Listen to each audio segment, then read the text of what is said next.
Akhraa Sir Sanjog Vakan. My own. So Akhraa is, again, the word or the words. Sir Sanjog. Sir is, let's talk about, Sir again is the head, thinking of the head, or it really has to do with, in a sense, the mind, the consciousness of the human being. But Akhraa Sir Sanjog Vakan. Sanjog is a union. It's a meeting. It's a chance. There's an element of unpredictability to Sanjog. It has to do with luck and fortune, and again, it's really literally can be translated as destiny in this case.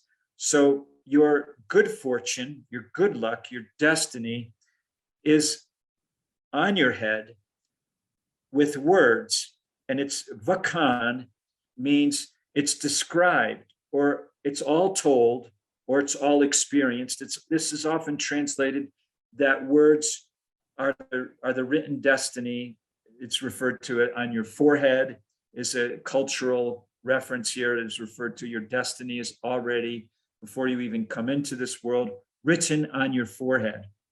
And this concept is something that's ancient, and it's very prevalent in the context and tradition of Guru Nanak's life and teachings. So we already come into this world with what has been considered a pre-written destiny. And in this case here, if you think about it, that destiny is described, it's written, it's defined somehow. And this is, whereas in the previous note, it said Akri Likin Bolanaban. It was referring to something that's literally written. But here we're talking about a written destiny, something that's not written, but still has this context of writing. How are we writing on we're connecting all of our past, all of our present, and all of our future. That's what this Sir Sanjog Vakan, Akhraa Sir Sanjog Vakan.